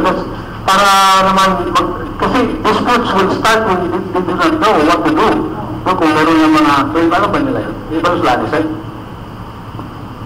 Unsa ba ito pasabot mo? Kung sa may lakap? Information dissemination. Ang sa'yo katungod sa Thailand. Bawa na nila ng mga legal rights when dispute started. No, wala pala kay balong prior. You need to know prior. Kaya naakadahan na lang ito. Actually, wala bitaw formal information nila. But, kanunay namin sauna sa field office Pakunasan, kanunay din akong gina-inform. Every time na mag-legit ko, I will always inform the tenant and the landowner about their rights and obligation. So, doon lang ko inform na ko ang rights sa tenant at ignore ang landowner. Because the car is here not only for the tenant, but also for the landowner. So, kanunay naman na-inform. In fact, kami karoon ka-propose mo sa management at mag-information dissemination din. Ang una na mong target ang Barangay Area Reform Committee. Ang among require nga i-organize sa mga field officer na personnel na mo sa Maro, i-organize nila, and then kami mo mag-lecture just to inform them of their rights and obligation. Kaya ang mag-good na po sila i-roll. Namang ito referral ko, before mo recognize diri sa provincial office o sa municipal office, kinahanglan mo siya o referral sa bahay. So sila na mismo mag-legit, dapat sila na mo magpahibalo sa tenants na mo nilang rights and obligations, sa landowner mo nilang rights and obligations. Ang yun lang ni sir, palihog na doon sa pulang ko, kaya daw nasa pulang ko. Nasa pulang ko, murang daghan pang na-misled ba? Actually, dito mo sa Manoels na dami activity dito, ang participants, ang mga Maro, amo na silang inform na dito po ni Statat, amo na po silang inform na organize your bank, and kami na sa legal division mo mag-lecture, kami sa legal o sa DARA. Okay, if you can do that, no, wala, peaceful ba ang resolution sa case? Hindi na maabot nga mag-iaway, nga mag-ilitay yung ulo, mag-abot sa kapitalan, hangtod nga mag-pagsanay na gumataan. Kaya syempre, ang katungod sa usa, gusto mo po na nila nga barugan, di ba? So, muna na nga, maayo po nagta. Tunawag mo na siya. Actually, sa last time, sa Kaplaza, doon may paralegal clinic dito. Ang among mga participants, ang mga barangay captain o mga bar chairman usually, actually, ano kayo ang discussion, magka-relate manggod sila, kaya sila mga farmers manggod. So, interaction din ang lecture na mo. So, I believe nga, kung himuon ko na ito na sa actual farmers, ganahan kayo sila maminaw. Okay, so thank you so much, no? Before we proceed, ato nang i-acknowledge ato mga sponsors. Edgar, please. Okay, thank salamat din dito sa mga padayo. Ito sa nato pasabot sa atong mga super people na sa kapiyan sa Dipolo. Mabati sa DXDR 91 FM. Ato na pasalamatan ng itong sponsors na nagpalingin at paliguan sa kapiyan sa Dipolo. Alang sa pasalamat dito sa Janos Marketing, nagpaligihan ni AGC President Honorable Janos Yu, nilimutan sa Quezon Avenue, Dipolo City, matawag sa telephone number 212-1148. Pasalamat sa akong Vice Gobernador o Presiding Officer sa Buniyang Panlalawigan, Vice Governor Atty. Silin O. Angeles. Pasalamat sa itong Presiding Officer of Contemporary sa Buniyang Panlalawigan sa Buanga del Norte, Honorable Atty. Julius Napigod, Nagulong Board Member, Honorable Romulo Soliva, Committee Chairman sa Committee on Finance and Appropriation sa Buniyang Panlalawigan sa Buanga del Norte. Painungjong gikan sa EGCP, hindi magtaon o magbutang sa inyong mga antena sa television o radio doon sa doon o ilaw sa transmission lines o dili makuryentihan. Kung sa ito may galaw, painungjong gikan sa EGCP, binagi ni Ma'am Elizabeth Butchay Ilagada, Corporate Communication Affairs sa EGCP. Pasalamat sa JFT Fruit and Nursery Dealer, fruit seedlings at a very reasonable price sa Nagis Polanco, ang ilang lumber yards na limutan sa Barangay Galas, dito nagpayan sa Dipolo. Ito Mrs. Natividad Balubay, CISO 6, OIC Provincial Schools Division Superintendent, Department of Education sa Buanga del Norte. Pasalamat sa mga itong Atty. General Jojo Napikit, City Councilor sa Buniyang Panlalawigan, Dipolo City. Honorable Board Member, 2nd District, Honorable Ronel Lee, presiding President usap sa Regional Board Members ng League of the Philippines finalists sa kapihan sa Dipolo. Pasalamat sa nito kang Mr. Nelson Velasco atong Penro, kabihin na sa Tesabel Dipolo City. Pag City Councilor Honorable Atty. Ruben Ligorio sa Ginapanlungsod, Dipolo City, finalist usap sa kapihan sa Dipolo. Pasalamat sa nito kang Mr. Junto Isayas sa Community Environment and Natural Resources Office, DNI sa Tesabel Dipolo City. Ang Mr. Muhammad Rizal Adjun, atong Provincial Agrarian Reform Program Officer 2 sa Department of Agrarian Reform Center sa Dipolo City. Kang Miss Milagros Agustin sa Chicago, Illinois, USA. Kang Roger Williams at Jennifer King sa Omar County sa Northern Ireland. Kaya sa pasalamatan sa nato ang Roy Plaza, Maine, anak dalang Rizal, atong datbayan sa Dipolo, na usap ni Organo Business Hub na ganoon. Na kanila ang gourmet black, gourmet latte, gourmet mocha, o gourmet hot chocolate na Organo green tea.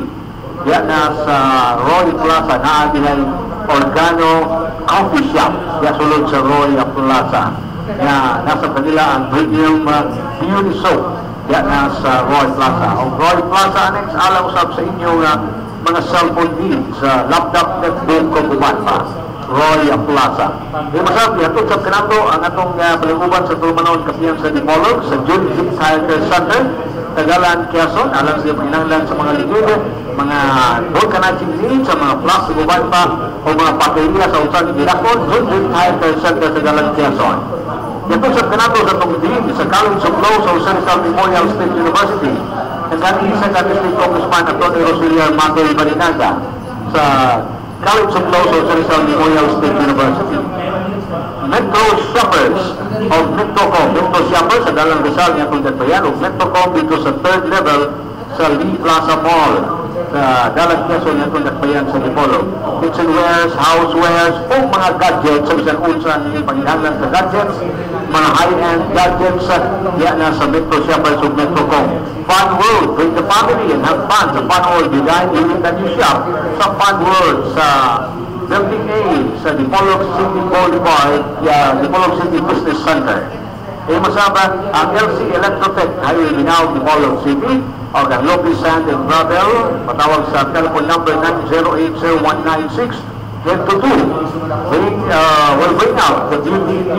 Head to 2 sa Dalang Bonifacio, kilig lamang sa City Health in Dakbayan sa Dipolo. Gloria D. Dapitan, na nagkaroon ng Ultra Mega o Via Cinema, 3D o 2D.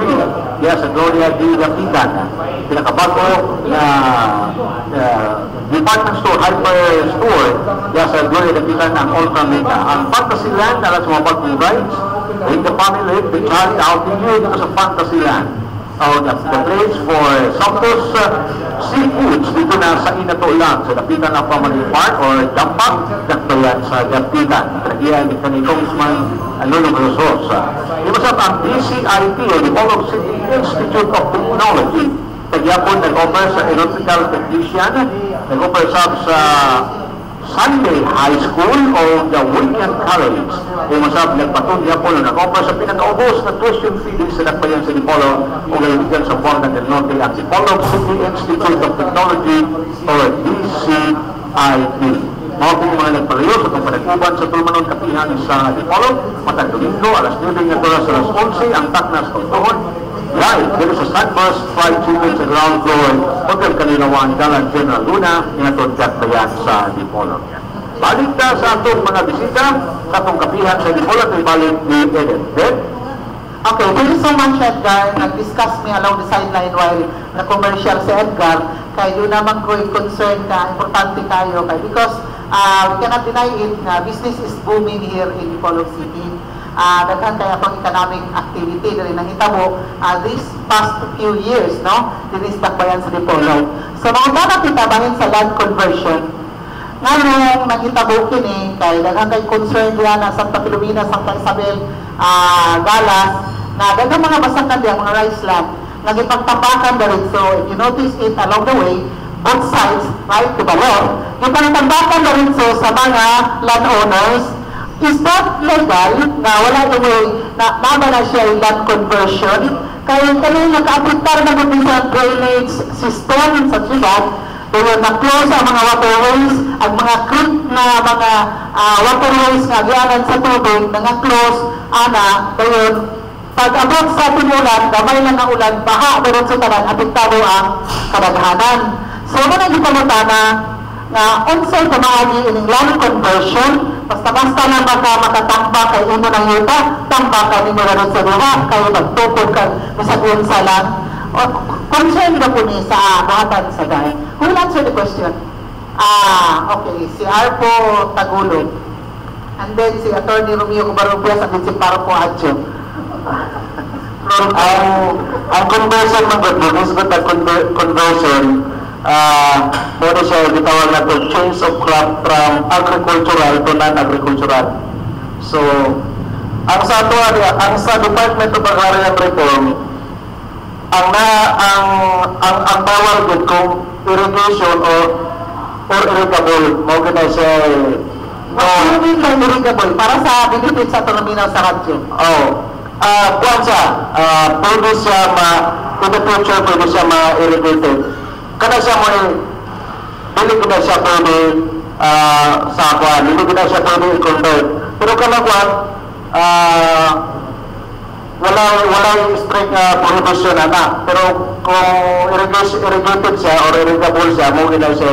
Iba yung landowner, maguot pa dahil mo, na akong tabakan ni, kay naanay commerce along the way, makasapit ko ani niya, maguot dahil mo, bahala mo yung mga lunupan na dihan ng pikas na mo, ng mga kuwan, barangay. Amo na siya gitawag na to nga, ang real property ownership is not absolute. We will always follow the police power of the state. So, i-regulate ko na siya sa gobyerno. Who has the authority to regulate that one? Kaya mo nila nitabo sa itong Santa Isabel, Santa Filomena, Santa Tayo sa Galas, o diripot sa Gulayon, Torno, Minaw. Who has the authority? Kung mag-isgot na conversion ng agricultural land, din na siya sa Department of Agrarian Reform. Pero ang nahitabo mga gobyerno sa ito, doon na kita makita nga basakan na ibang tambakan, pero kami sa opisina wala din may complaint nga nadawa. Dahil I don't know kung kinsa mo complaint o kinsa po mo request. Pero kung mo complaint na sa opisina, of course amo gana siyang actionan, because kung mag-isgot na conversion, dapat walay conversion kung walay conversion order. Walay tinambakay niya sa basakan kung walay order. Pero that's the real thing, no? Correct. Diba? Correct. Pero wala pa kita complaint kadawat sa opisina. Okay. Concern na sa LGU de Bacolod City. Attorney Romeo Covarrubias, please. Yes, sir. Republic Act 9700 provides in Section 22, which amended Section 65 of Republic Act number 6657, provides, after the lapse of 5 years from its award, when the land ceases to be economically feasible and sound for agricultural purposes, or the locality has become urbanized, and the land will have a greater economic value for residential, commercial, or industrial purposes, the DAR, upon application of the beneficiary or the landowner with respect to only to his area which is tenanted, with due notice to the affected parties and subject to existing laws, may authorize the reclassification or conversion of the land and its disposition.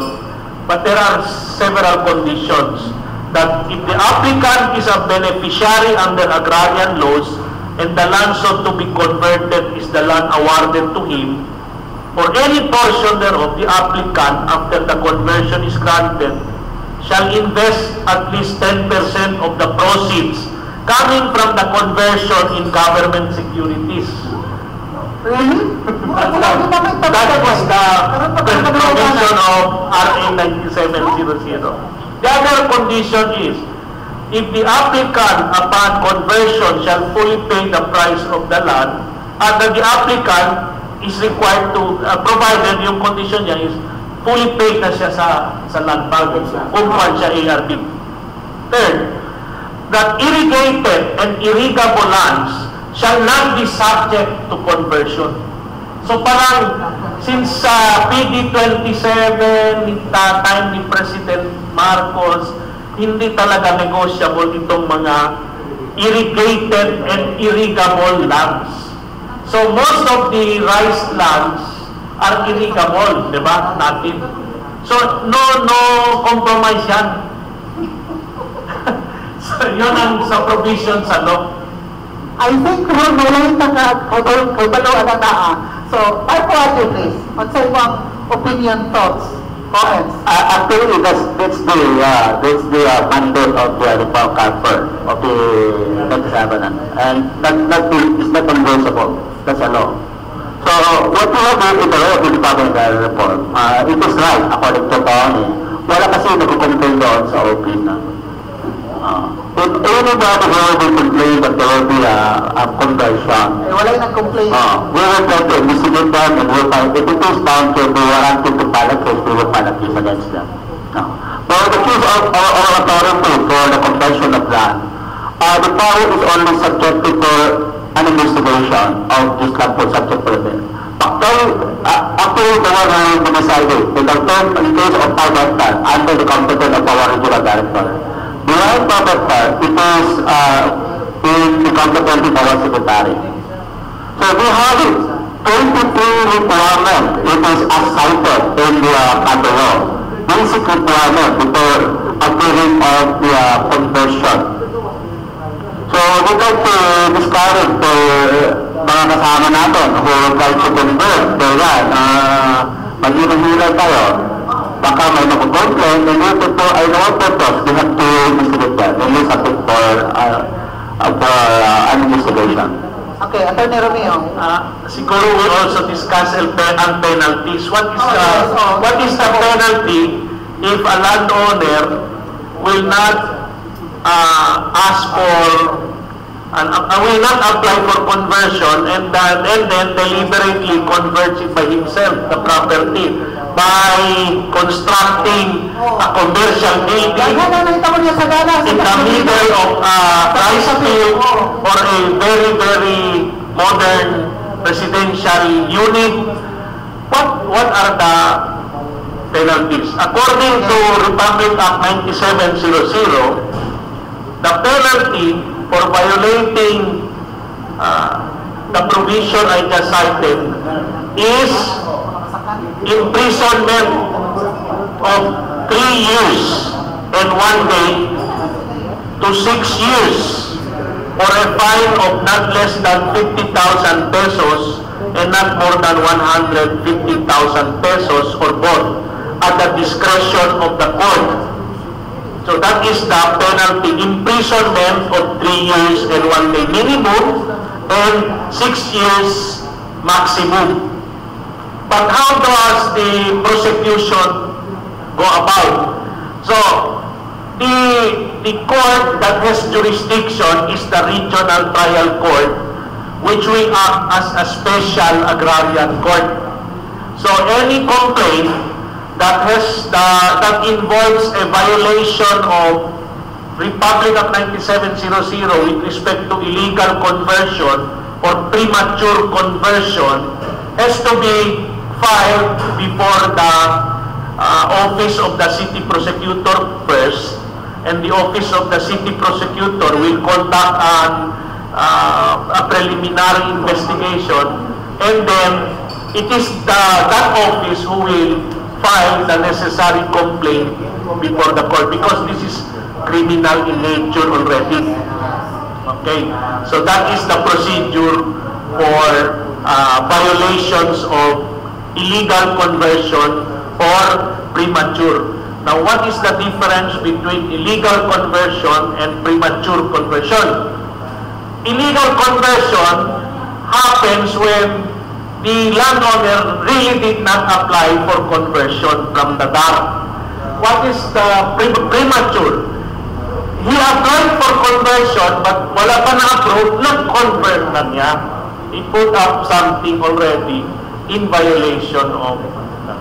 So Okay, thank you so much, no, Attorney Romeo. Ako nang brought up na issue because I remember, ako mama sa una, i-apply sa DARO land conversion from residential, from agricultural to residential, sa MOA, and then karon sa bagong zoning sa syudad, na yung dali na siyang commercial. So, muna na kay Central Barangay man. Ang akong concern naman gud na daghan na nahitabo karon na illegal land conversion. Muna namutana ta na kinsa ang authority niya kay kaniyang tuwan, it goes against the drive, no, of the government kanang food stability, food security. Kay ang mga kasakan niya nga irrigable, ang irrigated land, ipag-convert galit sa wala niya may authority, wala permit, no, sa government authority. Kung sa mga ito nato, wala tayong pasakan na tapnan sa mga umay. Asa naman ang atong pagkaon, no? Kung wala na yung nag-umana, wala na yung mga agriculture na mga courses, usapan pa rin tayo yung mga mas mo, mag-import na kasi yung pigay na rice aniron. So, it will involve, no? Tanan ko, no? And secondly, kanang pag-abot sa pingulan, gamay na naman, iba, tanan, kaya ano man, na tagunan na sa pagtambak ang mga kanal, ang mga creek, no? Diba sa ato ang mga karapinan, ang mga manhol, mga puno ng mga yuta, na yung pagtambakan ng nakakay. Because gatas ka sa commerce and trade na nakakwarta pa. Without considering our environment and our food security. Muna nga itong panawagan tuloy ka ng mga landowners na, ayaw na pataka o convert sa inyong mga yuta ng pagpanambak na wala sakto na permiso ikan sa ato gobyerno ilabi na sa DAR, no, kay para nakatungtanan. So manawagan po ato lang tabangan rin mga taga-DAR na makapasabot nato sa ato mga tigpaminaw karabutaga sa itong mga katauhan labi na doon sa itong lalawigan sa Zamboanga del Norte. Parko Adjo, you have anything to add? But will prevail daw, yung panilig ka. So, Atty. Romeo, who will prevail? What will prevail? Who will prevail? So the law should prevail. The law says irrigable and irrigated lands cannot be converted. Dapat hindi talaga. Obviously, sir, it is happening. Yeah. Kasi nahitabo mo na ron, saan naman na?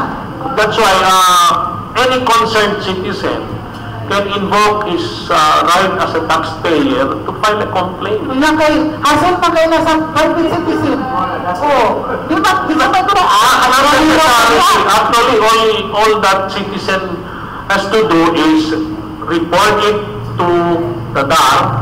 So that the DAR, it is the duty also of the DAR to see to it that their power has not been overstepped. But the power to give authority to convert is the DAR. So dapat mag-apply muna sila kung hindi sila nag-apply. So once notified, I'm sure the DAR will call for an investigation. And then if there is a determination of the facts, they will have to submit this to the office of the city prosecutor.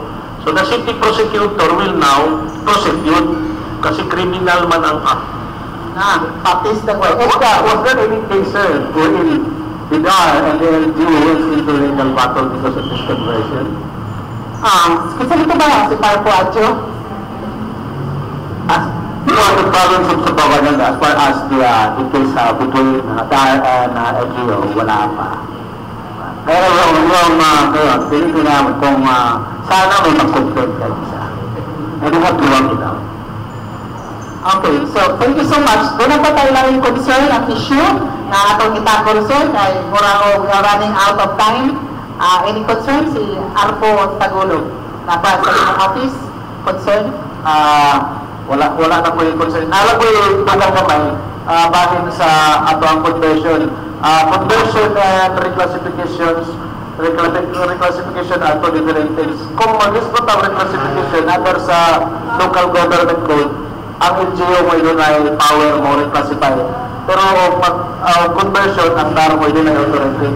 Ay bayad ng certificate of land conversion? Ay bayad? Wala? Naamit siya. Okay. Kaya ang sometimes manggod, ang mga landowner matambak na sila yung kasi pa sa LGU na, ngayon lang yung kuwan na siya residential or kuwan. It does not mean that kung i-reclassify na siya sa LGU na residential siya, it does not mean nga hindi nakamagkuha conversion order. Doon na yung kay conversion order, walang yung agriculturalan. Kanaraman ka. Wala mo pa na itong ang saksan, labi lang itong naminaw, parubuntaga, no? Atong mga kagiyawang yuta, palihog lang, ayaw ko pataka o panambakan, kung dili mo mga yuog, permiso ikansagan. Attorney Romeo. Meron akong isang concern in filing cases sa DARA, karamihan ng mga farmers who are claiming tenancy, that they are tenants, would really invoke the provision of the DARA rules of procedure and even the law of the privilege of a pauper litigant. Ang gusto ko lang i-advise sa public that it is not automatic, no? Our DARA rules of procedure requires that it must be alleged in the complaint that it is applying for the privilege of a pauper litigant. And then, kasi nakikita ko some abuses dito sa privilege kasi this is just a privilege. They usually, at the start of the filing of the complaint, they will get the services of our DAR legal officers kasi for free, and then they will invoke that privilege. But then after, in the middle of the case, they will terminate this third legal officer and hire private lawyers. So para bang loophole ito sa procedure. Hindi to say, sir, at the start of the case, nangati sila ginabang sa sa mga paralegal, no? Officers, they will literally along the way sa case, kaya dumadaw sa unsa na private lawyers na ipahandol. So nawala ang accomplishment po sila, nawala po ng ilang pong ikaaguan ninyo. And another thing, not only private lawyers, sometimes they will get former employees of the DAR to assist them. So they will terminate the services, or in the beginning pa lang, they will say, I am representing myself. Wala silang lawyer, pero somebody is represent, and this person or persons will charge them more than a private lawyer will charge even. So para bang they are again victims of another loophole in the system. So we would like siguro to warn the public, kung gusto man nila na free really of services, sa mga darling officers, they are more equipped to handle cases involving agrarian laws. Dili sila matuto ng retire na ng mga paralegal officers. Ang problema kasi they will be charged by these people. Okay lang sana kung libre. But I don't believe that they will be charged for free. They will be charged more than a private lawyer will do. Mura na abogado. Sobra pa. Okay, thank you so much. Marco Adjo, 6 years anniversary, I have all the concern dito to the public, no? Especially yung who are applying for the DAR clearance, no? Actually, marami kasi accused sa amin, matagal ang issuance sa DAR clearance, no? Kasama ito yung requirement. Kung gusto nyo madali yung application ng DAR clearance in a matter of 1 week to 2 weeks, ito will be issued for DAR clearance. Huwag kayo mag-apply sa mga fixers natin. Apply fixers. Kasi maraming fixers natin, sinasad sila kumalaking amount. In fact, nakuha ako yung signature ko ni first yun. Pinapayra namin ng kaso yung tao. Please belong to one law office that they need. So, matagal mo kasi may mga requirement. Diretso na kayo sa amin, para matulungan namin kayo, ano mga kulang ng inyong application. Pag binibigyan mo sa pictures na tumatawag binibigyan ng pera para po na pera, matagal, maabot ka limit more than 1 year. Dahil diretso kayo sa DAR, may mga offices na tayo, assistant niyo kayo. Walang bayan, ha? Do not give to the employees for a bayan. Tapos yung processing nyo, sa lahat ng processing, darating sa akin, i-pay monthly yun. In 2 weeks time, kung diretso kayo verbal, tatapos ma-release namin yun. Except, mabayad ng 50 pesos with officer receipt. Yun lang. Pagpagkuha na kayo. So mga kasama, please, diretso na lang kayo sa bar. Para at least, hindi matagal, listen yung bayad, 50 pesos. Okay. So, klaro to ha, sa naminaw na to karon, hinautog ta nga nakasabot mo. Thank you so much. We are running out of time. Ngayon kita og parting words and statements gikan sa itong mga bisita sa Department of Agrarian Reform. First off with Alto Antonio Tagolog, please. Daghang kayong salamat. This is my first time na naka-appeal ko. Not the last time. I'm very happy nga naka-appeal ko ng prestigious nga activity. So, once again, magpasalamat ko kanatong tanan daw sa tanang Pagpaminaw. Daghang kayong salamat. Thank you so much, sir. Attorney Romeo Covarrubias, please. Once again, to the public, I'd like to announce that our office is open to queries, regarding issues and concerns affecting the DAR, as well as relating to agrarian reform laws. So do not hesitate to, even you can write or you can come personally sa office, because this is one way of informing the public.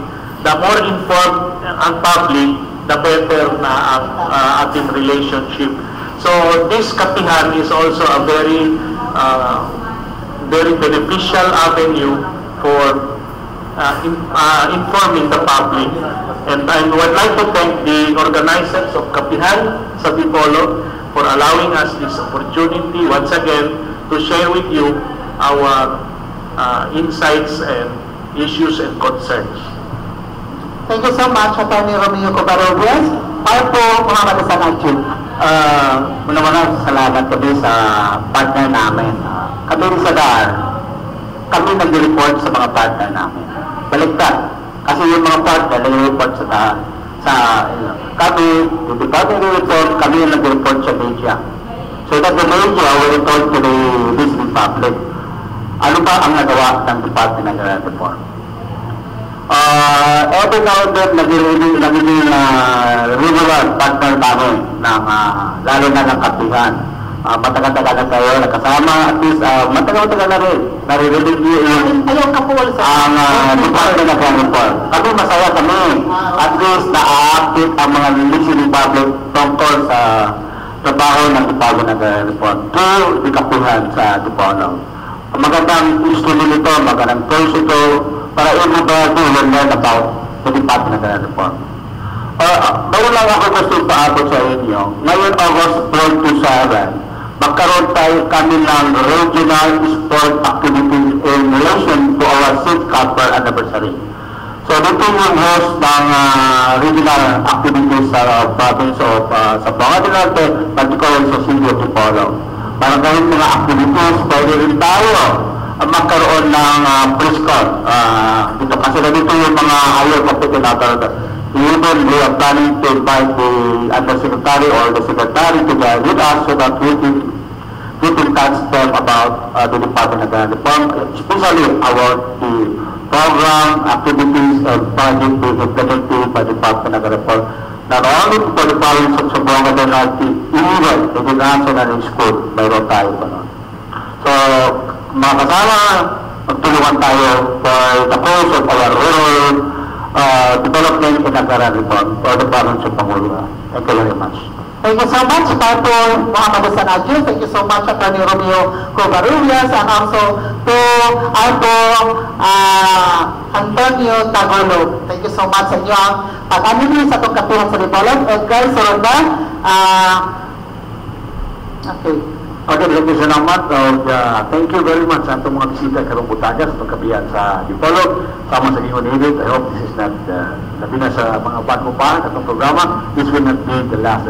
This is just the beginning, sa tuloy-tuloy nga pagpaybalo nga ito sa atong publiko about sa programa sa Department of Agrarian Reform labi na sa Carver. So, tanan na itong mga viewers sa atong live streaming. Ang yung masab sa atong live streaming of sa www.rmn.wb.com o yun masab sa DXDR 981 o 94.1.